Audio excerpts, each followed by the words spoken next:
Financial management में हम लोगों ने स्टडी करना है। फाइनेंशियल मैनेजमेंट जो हम स्टडी करेंगे, time value of money study करेंगे।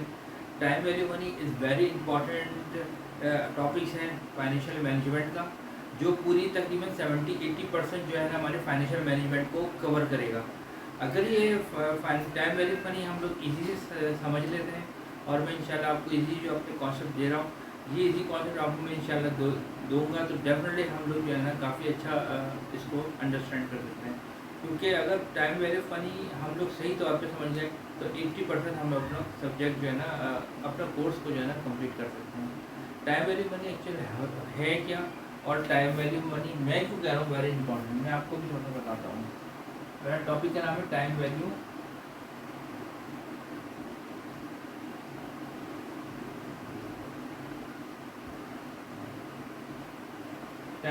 मनी।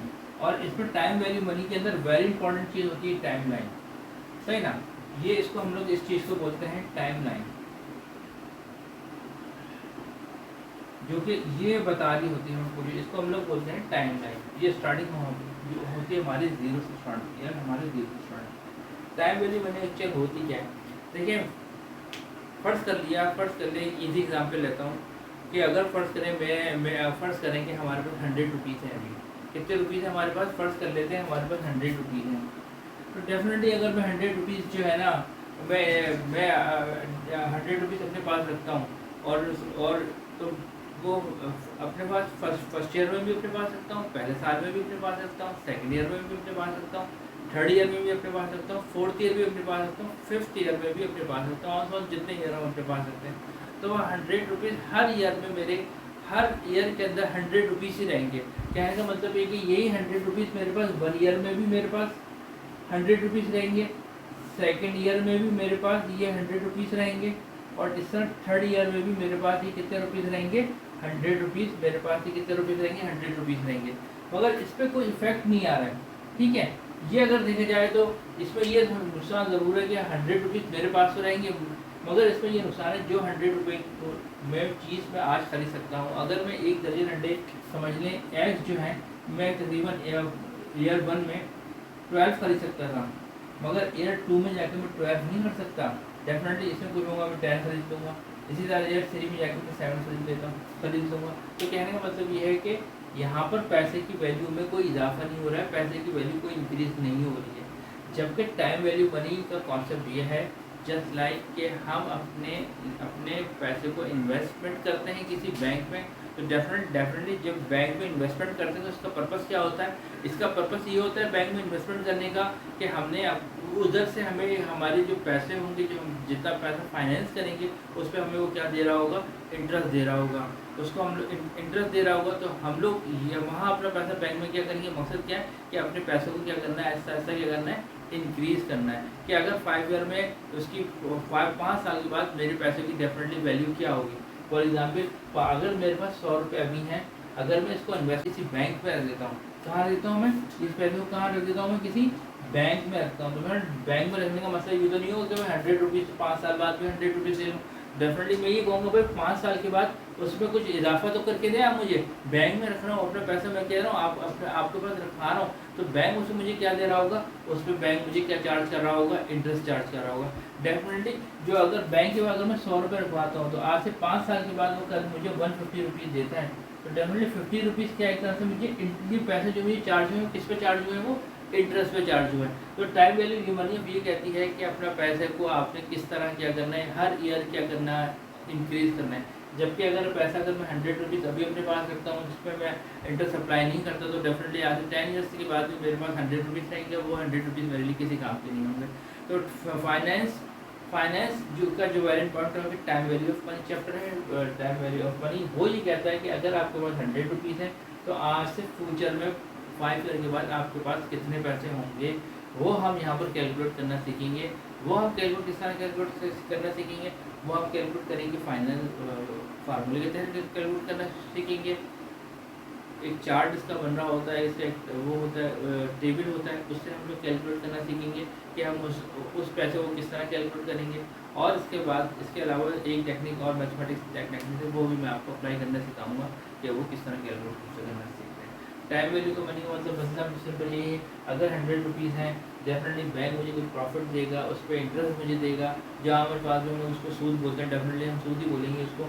वो अगर 100 रुपीज़ मेरे पास है और आज से 5 साल के बाद मुझे कितने पैसे मुझे बैंक वापस देगा, तो उसको वो जितना इंटरेस्ट लगा के देगा उसको मैं बोलता हूँ टाइम वैल्यू ऑफ मनी, सही ना। तो पहला हमारे पास कॉन्सेप्ट यहाँ पर आएगा टाइम वैल्यू ऑफ मनी का।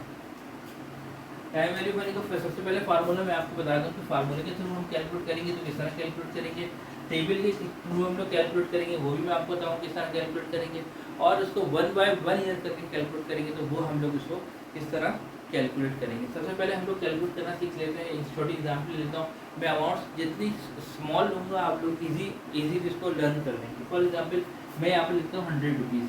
देखिए जब मैं बैंक के पास जाता हूँ तो मैं जाता हूँ किसके पास, मैं बैंक के पास जाता हूँ, मैं एक डेटा बना देता हूँ, सही ना। एक चीज़ अच्छा टाइम वैल्यू के अंदर जो वेरी इंपॉर्टेंट एक चीज़ जो समझने की चीज़ होती है वो होती है हमारे पास एक वैल्यू कहते हैं उसको हम प्रिंसिपल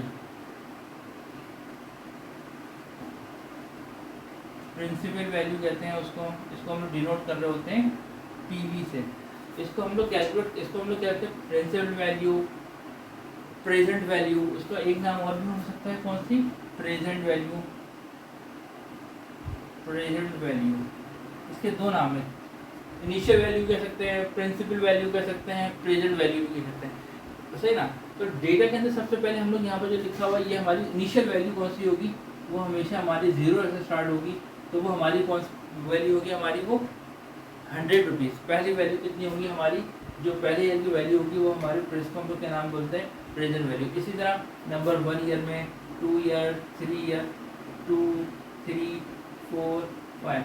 अब मैं यहाँ से जो लेके जाऊँगा आईडी करेगा, आपको 5% इंटरेस्ट मिलता है, 10% इंटरेस्ट मिलता है, कितने परसेंट इंटरेस्ट मिलता है, ये हमें कौन डिसाइड करेगा, डेफिनेटली ये हमें बैंक डिसाइड करके बताएगा कि भाई आप अपने इन्वेस्टमेंट इतना करेंगे तो आपको हर साल में या हर मंथ के अंदर आपको कितने, आपको हम इंटरेस्ट के साथ पैसे आपको इस पर इंटरेस्ट हम देंगे, ठीक है। तो डेफिनेटली ये पैसे मुझे, मैंने कहा कि मैं बैंक जाता हूँ, वहाँ जो है ना बैंक में डिपॉजिट कर देता हूँ। मैंने कहा मैं अपनी प्रेजेंट वैल्यू फिर मैं कह रहा हूँ प्रेजेंट वैल्यू कह दूँ, प्रिंसिपल वैल्यू कह दूँ, इनिशियल वैल्यू जो होगी उसको नाम मैं हमेशा कह दूँगा प्रेजेंट वैल्यू। तो मैं बहुत इजी वैल्यू कैलकुलेट करना सिखा रहा हूँ। मैं यहाँ पर 100 रुपीज़ लेता हूँ, प्रिंसिपल वैल्यू मेरे पास कितनी है, 100 रुपीज़ है, और इस पर इंटरेस्ट कितना बैंक चार्ज करता है, इंटरेस्ट उसने कहा मैं 5% आपको क्या चार्ज करूँगा, 5% इंटरेस्ट चार्ज करूँगा। कितने परसेंट इंटरेस्ट चार्ज करूँगा मैं, 5% चार्ज करूँगा, ठीक है। तो वो कहेगा कि 5% आज से 5 साल के बाद, आज से 5 ईयर के बाद, and for number of year, PV का मतलब प्रिंसिपल वैल्यू, इंटरेस्ट रेट जो बैंक आपको डिसाइड करेगा वो इंटरेस्ट रेट है, एंड का मतलब यहाँ पर होगा नंबर ऑफ ईयर्स हैं, ये नंबर ऑफ ईयर्स या नंबर ऑफ पीरियड्स हमारे पास है। और हम लोग यहाँ पर कैलकुलेट करेंगे कौन सी वैल्यू, फ्यूचर वैल्यू, सही ना। एक बात और चलते चलते, अगर मैं ये वैल्यू कैलकुलेट करने इधर जाऊँगा तो इसको एक नाम देता हूँ कंपाउंडिंग का। एक इसको नाम क्या देता हूँ मैं, अगर मैं प्रेजेंट से उठकर यानी कि ईयर 1 से उठकर कहाँ जाऊँगा, ईयर 5 में जाऊँगा, तो मैं क्या कैलकुलेट करने जाऊँगा, फ्यूचर वैल्यू को कैलकुलेट करने जाऊँगा। कौन सी वैल्यू कैलकुलेट करूँगा, फ्यूचर वैल्यू, और उसको हम लोग क्या नाम दे रहे होते हैं, कंपाउंडिंग का नाम दे रहे होते हैं। तो फ्यूचर वैल्यू का फार्मूला हमारे पास बड़ा ईजी फार्मूला होता है, फ्यूचर वैल्यू, इसको हम लोग बोलते हैं फ्यूचर वैल्यू। एफ का मतलब है future value, interest rate, number of year जो है, या इसको हम लोग कैलकुलेट करते हैं future value is equal to PV, principal value, 1 plus interest rate, जो इंटरेस्ट रेट हमें डिसाइड होगा, ये फार्मूला है इंटरेस्ट रेट, और उसको कहते हैं नंबर ऑफ ईयर। ये कैलकुलेट होगा यहाँ पर फ्यूचर वैल्यू को कैलकुलेट करने का फार्मूला है। फ्यूचर वैल्यू का मतलब क्या है भाई, अगर मैं 100 रुपीज़ रखता हूँ तो आगे मुझे कितने, आज से 5 ईयर के बाद कितने पैसे मिल रहे होते हैं, तो हम वही कैलकुलेट करने जा रहे हैं। तो उसका कौन सा फार्मूला यहाँ पर यूज़ कर सकते हैं, हम लोगों ने कैलकुलेट यहाँ पर कर लिया है फ्यूचर वैल्यू का फार्मूला। तो फ्यूचर वैल्यू सबसे पहले हमने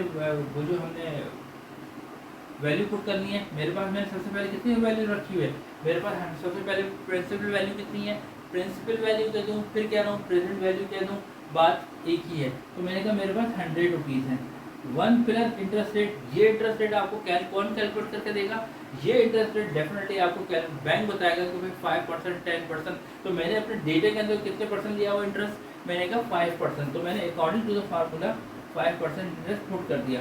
नंबर ऑफ ईयर क्या कह रहा है, नंबर ऑफ ईयर कितने, मैंने यहाँ पर कितने नंबर ऑफ ईयर लिए हुए, मैंने नंबर ऑफ 5 ईयर लिए हुए, ठीक है। तो हम इसको कैलकुलेट कर लेते हैं, अभी हम इसको कैलकुलेट कर लेते हैं। ये किसके थ्रू कैलकुलेट कर लेते हैं, इसको हम फार्मूले का कैलकुलेट करूँगा। इसके लिए मुझे कैलकुलेट की जरूरत पड़ेगी। यार आफ्टर 5 ईयर के बाद से मुझे कितने दे दिए, आफ्टर 5 ईयर के बाद से मुझे दे दिए 127.628, यानी कि अगर देखा जाए 27 रुपये 68 पैसे मुझे इसमें क्या हो गया, प्रॉफिट हो गया। इसको मैंने नाम दे दिया, कौन सी वैल्यू कैलकुलेट करने को कहा गया, ये फ्यूचर वैल्यू कैलकुलेट करने का सिंपल फार्मूला अप्लाई करेंगे तो आपको आराम से ये वैल्यू कैलकुलेट होकर मिल जाएगी। एक तो तरीका इसका यही है कि अगर हम इसको कैलकुलेट कर लें फार्मूले के थ्रू, देखें ये तो बड़ा सिंपल वे था कि भाई हमने क्या करा कि 100 रुपीज़ हमें मिले और हमने जाके फार्मूले में पुट किया और आंसर निकाल दिया। ये तो कोई बड़ा मसला नहीं है, आप जाके उसमें पुट करेंगे। मगर टेक्निकल जो चीज़ समझने की, टेक्निकल अब जो चीज़ समझाने जा रहा हूँ, ये वेरी इंपॉर्टेंट चीज़ समझाने जा रहा हूँ। इसमें क्या कह रहा होता है, इसमें हमने किस तरह कैलकुलेशन करनी होती है। इसमें अब जो कैलकुलेशन जो करने यार, एक तरीके तो बिल्कुल यही है इससे। अब जो मेथड है ये थोड़ा सा जो है ना समझने का मेथड है, ठीक है। तो जब वो उस कैलकुलेशन से भी आंसर मेरे पास कितना आना चाहिए, 127.628। अब देखें हालांकि वो भी कंपाउंडिंग है, मगर ये तो फ्रंट में आपने आंसर देखा है, मगर इसके बैक क्या चल रहा है, इसके बैक वेरी इंपॉर्टेंट चीज़। अब जो समझाने जा रहा हूँ ये बड़ी इंपॉर्टेंट चीज़ मैं आपको समझाने जा रहा हूँ। इसके बैक में क्या सिचुएशन चल रही है, इसके बैक में क्या चल रहा है कि देखें किस तरह हमें कैलकुलेट करने जा रहे हैं यहाँ पर। 1 year, 2 year, 3 year, 4 year, 1 year, 1 2 3 4, कितने ईयर होगा मेरे पास, 1 2 3 4 5, है ना। मैंने यहाँ पर लिखा हुआ कितने रुपये, मैंने एक फिगर लिखी है यहाँ पर 100 रुपीज़। शुरू में मैंने कितने पैसे रखे हुए यहाँ पर, मैंने कितने पैसे रखे हुए यहाँ पर, मैंने 100 रुपीज़ रखे हैं, ठीक है। यानी कि अगर देखा जाए बैंक में 1 जनवरी को मैं बैंक में पैसे रखता हूँ और जाके मैं एंड दिसंबर में जाके पैसे क्या करूँगा, डेफिनेटली ड्रॉ करूँगा, 5 साल के बाद पैसे में ड्रॉ करूँगा, तो डेफिनेटली बैंक में मुझे पूरे साल का इंटरेस्ट देगा। बैंक मुझे किस तरह कैलकुलेट करेगा, पूरे साल का इंटरेस्ट देगा। वो किस हिसाब से इंटरेस्ट देगा, मुझे देगा 100, 1 प्लस 0.05, नंबर ऑफ ईयर कितना होंगे मेरे पास, ईयर होंगे यहाँ पर 1। तो पहले साल का जो इंटरेस्ट होगा मुझे कितना मिलेगा, 100, 1 प्लस 0.05 की पावर 1, तो आएगा मेरे पास 105 रुपये। यानी कि पहले साल मुझे कितने कैलकुलेट हो रहे होंगे, प्रॉफिट 105 रुपये। और यही सेकंड ईयर में चले आएगा, यही अमाउंट कितने चले आएगा सेकंड ईयर पे। इसको हम लोग बोलते हैं कंपाउंड इंटरेस्ट। यानी कि जो पहले साल में इंटरेस्ट मिलकर पैसा हुआ 105 रुपये, तो सेकंड ईयर में जाऊंगा तो उसमें भी क्या लग जाएगा, उस पर दोबारा इंटरेस्ट चार्ज कराऊंगा मैं। 105 रुपये मैंने लिखा, मैंने 105 रुपये 1 प्लस 0.05, यानी कि फर्स्ट ईयर में इंटरेस्ट ले चुका हूँ, सेकंड ईयर में भी जाकर मैं क्या लूँगा, उसका इंटरेस्ट ले लूँगा इसका। तो इसको मैं कैलकुलेट करूँगा तो मेरे पास कितनी अमाउंट आ जाएगी यहाँ पर, सेकंड ईयर में कितने आ जाएंगे, 110 रुपये। सेकंड ईयर मुझे कितने पैसे यहाँ पर कैलकुलेट करके दे रहे हैं, 110 रुपये, 110 रुपये और 25 पैसे, ठीक है। इसी तरह मैं यहाँ पर जाऊँगा, इसी तरह मैं यहाँ पर जाऊँगा थर्ड ईयर में, इसी तरह मैं यहाँ पर जाऊँगा थर्ड ईयर में, और इसी तरह जाऊँगा फोर्थ में, और इसी तरह 5 में। अब थर्ड ईयर की अमाउंट किस तरह कैलकुलेट करूँगा मैं, 110.25, 1 प्लस 0.05। देखिएगा एक बात का ध्यान रखिएगा, यहाँ पर नंबर ऑफ ईयर 05। देखिएगा एक बात का ध्यान रखिएगा, यहाँ पर नंबर ऑफ ईयर कैलकुलेट नहीं करेंगे, मतलब पावर यानी नंबर 2 का भी आप कर दें, नंबर 3 कर दें, नंबर 4, ये गलत है। खाली कि यानी कि उसी अमाउंट पर फर्स्ट ईयर में इंटरेस्ट चार्ज किया तो उसने 110 रुपये कर दिया, फिर 110 रुपये पर दोबारा इंटरेस्ट चार्ज होगा, तो वो किस हिसाब से होगा, उसी हिसाब से होगा, किस हिसाब से होगा, उसी हिसाब से होगा। देखिए फिर मैं कैलकुलेशन कर लेता हूँ थर्ड ईयर की। थर्ड ईयर में मेरे पास कितने थे, 110 0 1 प्लस 0.05, क्या है, तो आ गया मेरे पास 115 रुपये। ये मैंने यहाँ पर कैलकुलेट किए कितने पैसे, जो यहाँ पर मैंने कैलकुलेट करके दिए मुझे 115.762, ठीक है। मैं 3 डेट तक ले रहा हूँ। फिर आ गया यही डेफिनेटली मेरे पास ये ओके, यहाँ पर आ गए पैसे कितने आ गए मेरे पास, 115.762, 1 प्लस 0.05, सही है। तो इसी को मैंने दोबारा कैलकुलेट किया, 1 प्लस 0.05 और तो मैंने कैलकुलेट किया तो मेरे पास आंसर आता है इसका 121 इसको मैंने कैलकुलेट किया तो मेरे पास आता है 121.550 और यही आंसर मैं लेकर चले आऊँगा। कौन से ईयर पे लेकर चले आऊँगा मैं आंसर? यही आंसर मैं लेकर चले आऊँगा 5th ईयर पे लेकर चले आऊँगा। ये आंसर मैं ले जाता हूँ 5th ईयर पे। ये वेरी इंपॉर्टेंट जो है ना आप लोगों ने समझना है। ये बहुत इम्पोर्टेंट, अगर ये बात समझते हैं आप लोग तो बहुत सारे मसले खुद की कन्फ्यूजन जो होगी वो आगे की सारे कुछ बहुत हो जाएंगे, ठीक है ना। तो मैंने अप्लाई किया इस पर, मैंने 1 + 0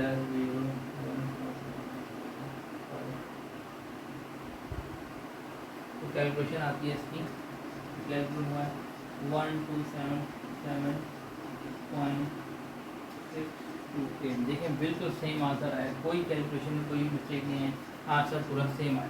कहने का मतलब है ये कैलकुलेशन वेरी इंपॉर्टेंट कैलकुलेशन है। यानी मैंने एक फिगर को क्या करा, एक फिगर ली और उसको मैंने कैलकुलेट कराते कराते कहाँ पर लेके, अब कहाँ पर ले गया 5th ईयर पे। 5th ईयर में मेरे पास ये कैलकुलेट, कहने का मतलब ये है कि अब यहाँ पर आप हर जगह बता सकते हैं। फर्स्ट ईयर में 105 रुपये प्रॉफिट था, सेकेंड ईयर में 110.25 था, थर्ड ईयर में 115 रुपये था, फोर्थ ईयर में 121 रुपये था और 5th ईयर में मेरे पास कैलकुलेट कितना कैलकुलेट होकर आ गया 27 रुपये। जो कि ये है और ये अमाउंट जो हमने इससे पहले जो फार्मूले के थ्रू कैलकुलेट करी थी वो अमाउंट मेरे पास क्या आ गई, सेम आ गई। जो अमाउंट मैंने कैलकुलेट करी थी ये अमाउंट मेरे पास, जो मैंने ये अमाउंट और ये अमाउंट मेरी क्या आ गई, सेम आ गई। तो इसका मतलब है कि मैंने जो कैलकुलेशन की गई है वो डेफिनेटली बिल्कुल सही करी। ये कैलकुलेशन वेरी इंपॉर्टेंट है। अगर तो कोई ये कैलकुलेशन समझता है तो आगे उसके लिए फर्दर कोई प्रॉब्लम नहीं होगी। एक थर्ड तो मेथड ये था और एक मेथड ये होता है कि आप इंटरनेट पर जाएँ तो वहाँ पर आपको जो है ना इसके चार्ट मिल जाते हैं। चार्ट्स में होता है, चार्ट्स में क्या होता है, वैल्यू कैलकुलेट हुई मिल रही होती है। वो वैल्यू कौन सी कैलकुलेट मिल रही होती है, मिसाल के तौर पे आप वहाँ पर आप फार्मूला लिखेंगे। थर्ड मेथड कौन सा, सेकंड और थर्ड मेथड जो मैं आपको बता रहा हूँ कैलकुलेट करने के लिए PV1 plus interest rate number of year. तो वहाँ पर क्या होता है कि एग्जाम वहाँ पर जो कैलकुलेट करने के लिए आपको ये चीज़ जो है ना वहाँ पर कैलकुलेट उस चार्ट के अंदर कैलकुलेट हुई मिल रही होती है। अब वहाँ पर आप क्या करेंगे, नंबर ऑफ ईयर कितने दिए हुए 1, इंटरेस्ट रेट कितना दिया हुआ है, तो आप जाएंगे नंबर ऑफ ईयर पर और वहाँ पर आएंगे इंटरेस्ट रेट खुद आप कैलकुलेट होकर मिलेगा। यहाँ पर मैं कैलकुलेट कर दूँ तो आपको 0.05 के तहत वहाँ पर 100 रुपीज़ और वहाँ पर आप देखेंगे 1.27276 मल्टीप्लाई बाई 100 तो ये आ जाएगा आपके पास 127.628। तो उस चार्ट में एक्चुअली ये फिगर आपको जो है ना मिल जाएगी। इस तरह देखेंगे, देखिए यहाँ पर जो लिखा हुआ होता है यहाँ पर एयर लिखा हुआ होगा और यहाँ पर लिखा हुआ इस साइड से भी लिखा होगा, यहाँ पर आपकी इंटरेस्ट रेट यानी कि 1 ईयर 2 ईयर 3 ईयर 4 ईयर और यहाँ पर लिखा होगा इंटरेस्ट रेट लिखा होगा 10%, 20% इस तरह ऑन सोन। तो यहाँ पर आप आराम से क्या कर सकते हैं, उसको आराम से फिगर यहाँ से मिलेगी और यहाँ पे लाइन पुट करेंगे और मल्टीप्लाई यहाँ से निकालेंगे।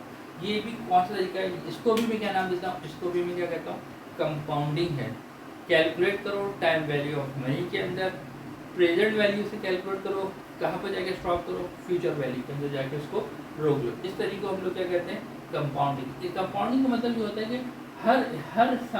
हर साल नई जो वैल्यू होती है उस पर आप इंटरेस्ट क्या कर रहे होते हो, चार्ज कर रहे होते हो। हर देखिए मैं आपको कैलकुलेट करके सिखाया कि नंबर ईयर 1 ईयर में भी हमने क्या कैलकुलेट किया, जो अमाउंट फर्स्ट ईयर में कैलकुलेट इंटरेस्ट कर लग कर आई उसी पर दोबारा इंटरेस्ट लगा दिया, फिर अमाउंट जो और इंशाल्लाह जैसे टाइम मिलता रहेगा मैं आपको जो है ना ईजी वे में, बहुत ईजी वे में, तो आपको जो है ना बहुत ईजी वे में आपको मैं वीडियोस बनाकर क्या करता रहूँगा, सेंड्स करता रहूँगा। मगर जो वेरी इंपॉर्टेंट चीज़ है, देखिए फार्मूला में पुट कर लेना कोई बड़ी बात नहीं है।